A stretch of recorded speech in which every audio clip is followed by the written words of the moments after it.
Richard Guillemette est né le 15 février 1973 à l'hôpital Charlemagne de Greenfield Park par une belle journée de tempête de neige. Déjà enfant, Richard aime s'impliquer.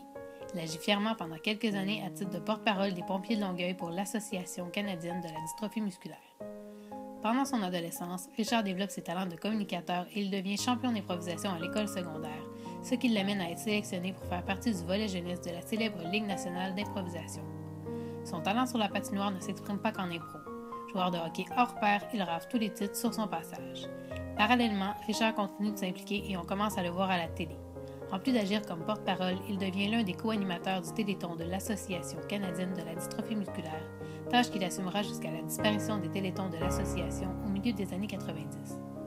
En plus de co-animer lors des Téléthons, Richard co-anime un téléradioton dans sa région au profit de l'Association canadienne de la dystrophie musculaire. Alors qu'il cherche un moyen de rencontrer des gens et de se faire de nouveaux amis, Richard, grand communicateur, innove en créant de toutes pièces à la fin de son adolescence une ligue d'improvisation où l'intégration est à l'honneur. Joueurs handicapés et non handicapés se côtoient au sein de la Ligue d'improvisation jeunesse qui prend son envol et qui obtient rapidement un grand succès. La Ligue d'improvisation fondée par Richard devient tellement populaire auprès de la population du Haut-Richelieu qu'elle a reconnu Ligue d'improvisation du Cégep de Saint-Jean demande de l'affronter. 2 matchs étoiles seront alors disputés et seront remportés par la Ligue d'improvisation jeunesse. Au début des années 90, Richard, l'homme grandement impliqué, devient également conférencier, rôle qu'il exerce par ailleurs toujours aujourd'hui.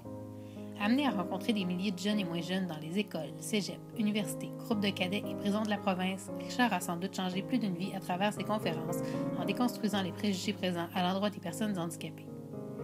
Vice-président dans les années 90 de la Société lusoise des personnes handicapées actives, Richard renoue avec l'administration d'organismes communautaires au milieu des années 2000 alors qu'il devient président du logement du Haut-Richelieu Incorporé, un organisme offrant des logements sociaux à des personnes à mobilité réduite. 8 ans après s'être fait élire pour la première fois, Richard est toujours fidèle au poste à la présidence de cet organisme. En 2006, Richard fonde et devient président de Saroule, un organisme voué à la défense des droits et à l'organisation d'activités culturelles et de loisirs pour les personnes handicapées. Parallèlement à ses activités, Richard est grandement impliqué dans le réseau de la santé et des services sociaux et il siège à titre de représentant de la population dans le cadre de l'élaboration du projet clinique pour la clientèle en perte d'autonomie liée au vieillissement et en déficience physique du C3S au Richelieu-Rouville. En 2008-2009, il siège également au sein du comité des usagers de cet établissement. Les années 2000 marquent également pour Richard un important moment alors qu'il lutte pour l'augmentation du salaire des préposés à domicile du programme Allocation directe Chèque emploi-service.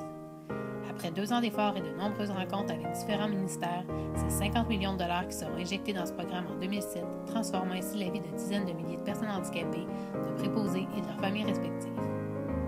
Bien qu'il soit un homme très occupé et un citoyen engagé, Richard participe d'une autre façon à l'éducation populaire en participant à 2 émissions de télévision où l'on aborde la sexualité des personnes handicapées. Tête d'affiche d'un épisode sur la question à Eros et compagnie diffusé sur les ondes de Canal Vie en 1999, Richard fait son retour au petit écran sur le même sujet quelques années plus tard alors qu'il est vedette d'un épisode de Mots d'amour diffusé à Télé-Québec. La participation à cette émission l'amène encore aujourd'hui dans les écoles, cégeps et universités de la province, l'épisode est employé comme outil d'éducation. En 2009, Richard se lance un autre défi et prouve de nouveau son engagement citoyen. Décidé à transformer sa ville, il se porte candidat indépendant au poste de conseiller municipal dans le district qu'il habite depuis de nombreuses années. Saint-Jean-sur-Richelieu accueille alors son seul et unique candidat en fauteuil roulant à ce jour et Richard s'illustre au cours de sa campagne et bouleverse les mentalités.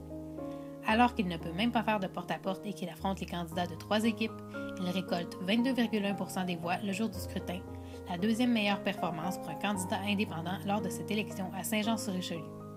Qu'il ait été élu ou non, Richard peut crier victoire.